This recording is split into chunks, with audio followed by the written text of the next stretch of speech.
At exactly 30, Amara had mastered the art of smiling through questions that weren't really questions. So, when are we coming to eat rice? It didn't matter if she was at a wedding in Surler, a burial in Enugu, or just buying tomatoes at the market. the question followed her like a shadow, sometimes wrapped in laughter, sometimes in pity, sometimes in warning. Her mother preferred subtlety. Your younger cousin is expecting her second child, Mama said one evening, stirring egusi soup. Life isn't a competition, but waits for no man. Amara nodded, as she always did. What she didn't say was this: she wasn't waiting for life, she was living it. She had a solid job at a media firm in Lagos, a small but cozy apartment, and a rhythm to her days that made sense to her. But none of that seemed to count. To everyone else, her life was paused because she wasn't married. The wedding hall glittered with gold and noise. Asibi fabrics shimmered like peacock feathers. Amara sat between two aunties who had turned her existence into a panel discussion. She's beautiful, one whispered, not quietly enough. Maybe she's too picky, the other replied. Amara sipped her drink. Then came the bride's mother, smiling too brightly. Amara, you're next. Oh, that sentence. Always that sentence. She forced a laugh. God's time. Inside, something tightened. Later that night, she stood in front of her mirror, wiping off makeup she hadn't even wanted to wear. Her reflection looked back at her tired, but not broken. Next, she muttered. Next to what? At work. Her colleague turned, leaned over her desk. Amara, my friend is interested in you, he said casually. He's serious engineer, based in Canada. She raised an eyebrow. Do I look like a job vacancy? Tund laughed. No.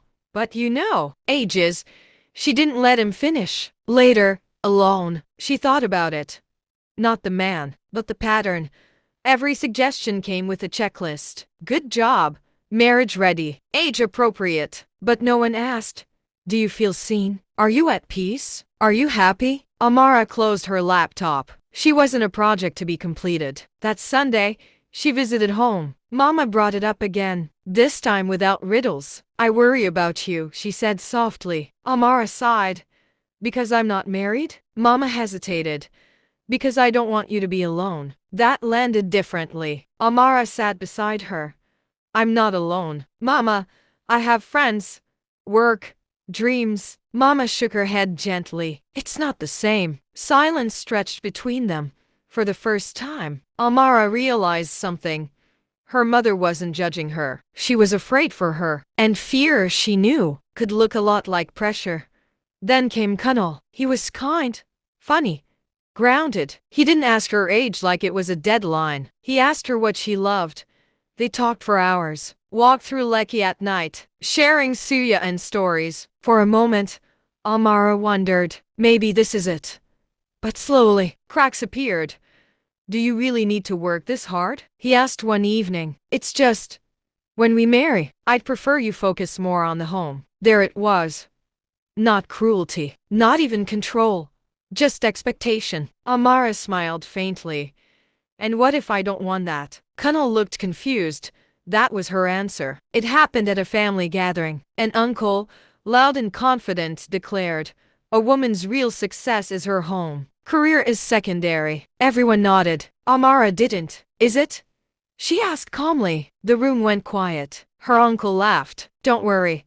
You'll understand when you settle down. Something in her snapped, not loudly, but firmly. What if I don't? She said. What if my life is already full? The silence this time was heavier, but Amara felt something new. Not anger, clarity. That night, she sat on her balcony, Lagos humming beneath her. She thought about all the versions of herself she had tried to be. The agreeable daughter, the marriageable woman, the patient candidate. She exhaled. Then she made a quiet decision. She would stop shrinking her life to fit other people's timelines. If love came, It would meet her whole, not a reduced version. Amara began to notice things she had ignored before. The joy of spontaneous road trips with friends, the pride in her work, the peace of coming home to herself. She wasn't waiting anymore. She was building. Her life wasn't missing something. It was becoming something. And slowly, even her mother began to see it. "You look happy," Mama said one day, almost surprised. Amara smiled. "I am." Another wedding, another hall, another round of questions. But this time, Amara answered differently. "When is your turn?" She smiled. "My life isn't a queue." They laughed awkwardly, but she meant it. For the first time, she didn't feel behind. She felt aligned. On her 31st birthday, Amara sat quietly with a small cake. No grand party, no dramatic moment, just peace. She thought about everything she had been told. That she was late, that she was incomplete, that she was running out of time. And she let it all go. Her life wasn't late. It wasn't behind. It wasn't missing. It was unfolding at its own pace, beautifully, unrushed.